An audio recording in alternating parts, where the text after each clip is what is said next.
Deke, we got a real problem on our hands. You remember Richard Marsden? Used to ride for us? You mean Rick the Prick Marsden? Yeah, I remember him. I thought Alki ran him out of camp. He did. But, I guess Marsden wasn't too happy about it. He joined a group of drifters down to the Black Crater, led an attack against a supply run. We lost 3 men. Ah, shit. I never liked that son of a bitch anyway. I'll take care of him. Thanks, Deke. I knew I could count on you. Hello and welcome to another video and another episode of You Should Be Playing. Something that I haven't done in a while, and a series that I wanted to bring back to the channel after a very long hiatus. I'm honestly I'd have to look and see what was the last You Should Be Playing video I did. I don't recall.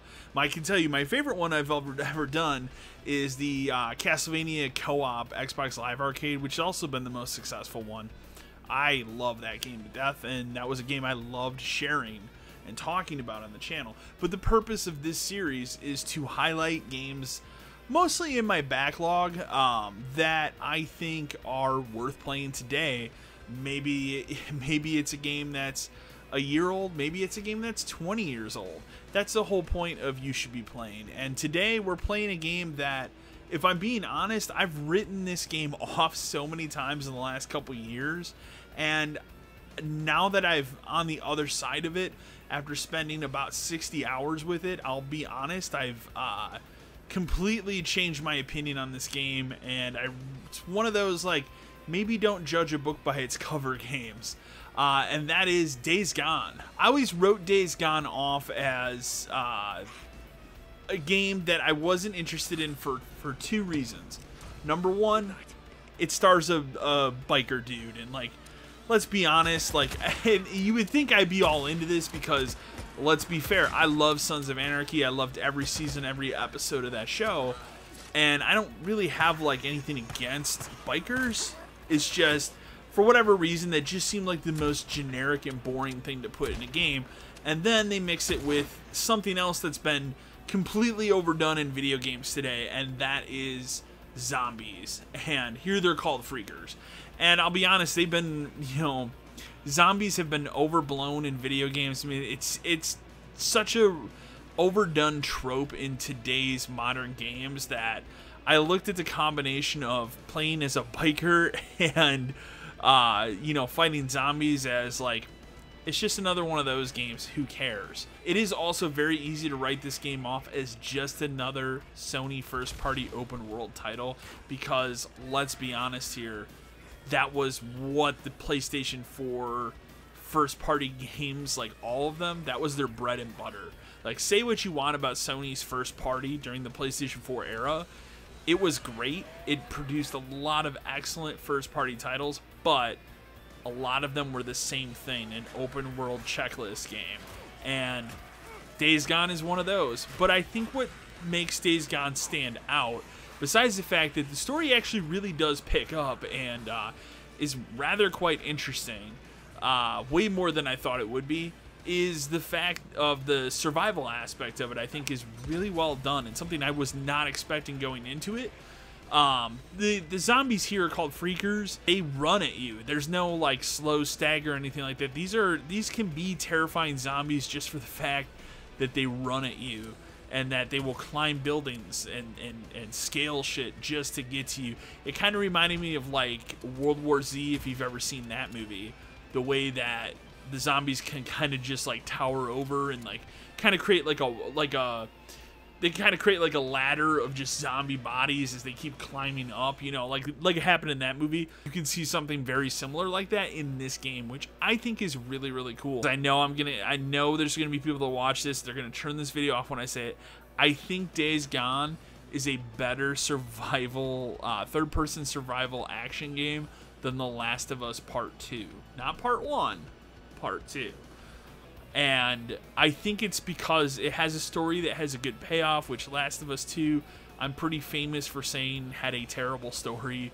I want to say I gave the game like a D. Like, I really did not like Last of Us Part 2. But this game it has a story that has a pretty decent payoff. The other thing that's kind of a bummer, and I'm not going to spoil it here because this is a game I'm trying to get you to play, is that unfortunately, while I don't think we're ever going to see a sequel to Days Gone, just because even though Sony Bend Studio wants to do it, Sony doesn't really want to do it. And they set it up for a potentially really interesting sequel that we'll probably never see. What I mean by the survival aspect is just the moment-to-moment gameplay. Like, you're set in this big open world, which is like, it's like the wilderness of Oregon, because that's where Sony Bend Studios is from. They know the area, so it makes sense. You know, in a post-apocalyptic environment, so like, you know, the country towns have been overrun, but this is very much a rugged America post-apocalyptic world. This isn't like, you know, a post-apocalyptic city or like, you know, downtown New York or LA or something like that. This is the countryside experiencing a post-apocalyptic setting, which I think is more interesting because you don't see that as often in games as you see like sprawling cities in a post-apocalyptic setting. So I think that's one thing that intrigued me a lot about this game. But the moment-to-moment gameplay of just like one of the things that the game does really good, at least I think, some people not like this part, is you have a motorcycle, obviously you're a biker, and it runs out of gas. You have to be filling the gas tank up. It's not constantly, don't think like the original Mafia on PC or something like that. It's not like that. I'd say you can probably go one direction from the top of the map to the bottom of the map on a full tank of gas, and maybe you'd probably be hitting zero by the time you hit the end. It's not like, oh wow, I have to be doing this all the time. But that also made it very interesting because it propels you to scrounge. It propels you to get off the bike and explore for materials and items, and that's the aspect of the game that I really enjoyed, because you never know where one of these freakers are going to be later on when they introduce the hordes, which we'll talk about in a minute. You never know. You might turn around and all of a sudden a zombie's running at you. Behind him is a gigantic horde of them, which is just utterly terrifying in this game, and one of the best things that it does. But it's also one of the biggest weaknesses, and we'll talk about that in a moment here. But I love this part of the game, just exploring. There's also not just the zombies, but think of like the early episodes of The Walking Dead before the show went to complete shit after like season 6 or so. There's the human element of it. There's a band of post-apocalyptic, you think like Mad Max or something. They're called Rippers. They're also terrifying. They are just out to kill and fuck anything up. That is their purpose. They run around. They have like the words RIP like scratched and like literally etched into their skin. They're fucking crazy. And I think one of the coolest aspects of it is that the main Ripper guy that started it, again, not going to spoil it, is somebody from the main character's past. And I thought that was a pretty interesting twist in the game too. Now, with that being said, and I'm not going to spoil the game here, getting besides the story, the other really cool aspect of this game, at least for me, and this might be a turnoff to some people, but it is Sony First Party's least polished game ever. It is like, there are some wild glitches I've seen in this game. I hit somebody with a stick and they flew through the map. I walked up to one place and had a zombie just on a noose on a tree, just wildly spinning in a circular motion. I've had my motorcycle fall through the map. Like, it's just hilariously not polished at times in a way that you never see with a Sony first party game. So for me, that was refreshing because it's like, oh wow, I'm still playing a video game, you know. I thought that part of it, you know, that really worked for me, whereas I know some people would be like, wow, that's, you know, garbage. Through and through, enjoyed the world of this game, the setting, the story. I'll be honest, the first like 10 hours, I wasn't feeling it. But because I was enjoying the exploring so much, I kept going with it. And I'd say the thing that's cool about it is after about the 20-hour mark of the story is pretty long. And now keep in mind, when I say story, I'm also including all the side missions and stuff. I kind of did all that stuff as I went. So if you were to just beeline the main story, you probably could get done with this game a lot quicker.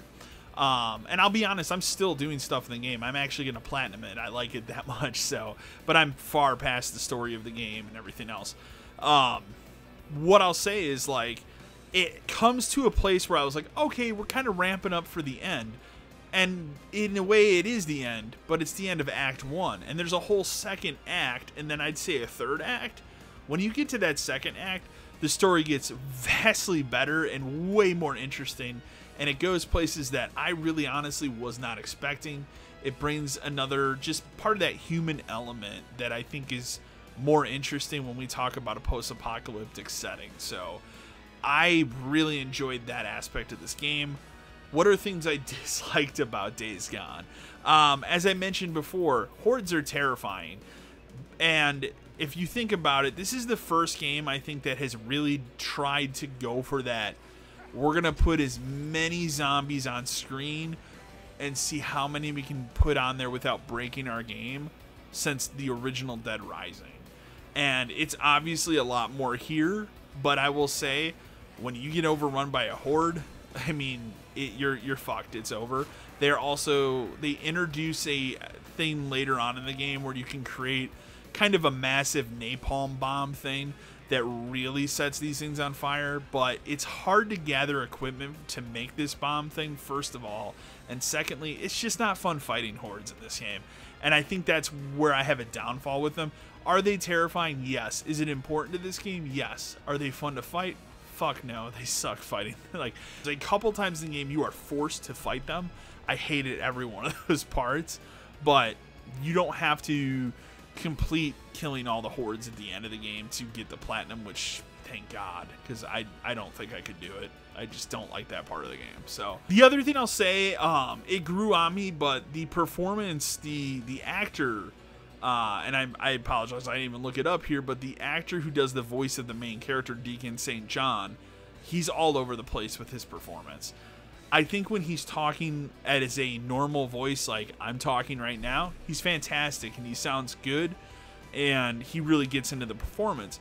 There are a lot of moments in this game where he is shouting, and when he is shouting, it sounds like ass. It's like his voice is like 3 octaves higher. It just doesn't sound right. And I don't know if it's his performance or the way they captured the audio. I mean, this game came out pre-pandemic, so it's not like they had to do anything crazy. But I don't know. Every time he was shouting, it kind of took me out of the game. So the performance there is kind of all over the place. The other thing I'll say is, you would think for a game that has motorcycles, and a big part of it is driving, that the sequences in which you are in motorcycle chases in this game, where there are several, would be good. They are fucking terrible. You drive so slow, it is comical. I couldn't believe it. And you'll see in the footage here that I'm showing, like, I have not slowed this footage down. This is what it looks like, and I fucking hate it. Every time there was a motorcycle chase, it just doesn't feel right. So I don't know what happened there. If they were to ever make a sequel, that's one thing I hope they improve on, because holy shit, it's bad. But you shouldn't let that detract you from playing Days Gone, because honestly, it's one of Sony first party's best exclusives, and I simply wrote it off as being just another zombie game with a biker dude. And I really shouldn't have done that. I actually regret it. The other thing I'll say here is, you see all the footage that I'm showing here of the game. I played it on the PS5. It is one of the games that has a 60 frames patch, and it's a fantastic experience. I don't know how I could even get through this game at 30 frames after playing it at 60. It is a fucking fantastic experience. If you have a PS5, I urge you to play it that way. There is also a PC port of it out on Steam. I can't tell you if that's a good port or bad port. I haven't heard anything either way, but that's another way that you can play this game as well. So, Days Gone, I mean, you should be playing this game. I honestly think you should. It's worth your time. It's worth the investment. It's cheap. I'll be honest. I had it through PlayStation Plus because they gave it away at some point. If you sign up for PlayStation Plus now, just even the basic tier, like the normal $60 a year tier, it is part of what they call the PlayStation Plus collection, and there's a ton of games that are in there. I think the original God of War is in there. You can play it that way as well. You don't have to go out and actually search for a copy of this game. It's very, very easy to get it. But if you do, it's very, very cheap. Like if you were to go out to a GameStop or a even go look at the bargain bins at Walmart or something, it's under $20. So absolutely, you should be playing Days Gone. That's my 3-year later review of the game. Definitely worth your time. Enjoyed it. As always, remember to like, share, and subscribe to the channel. And until next time.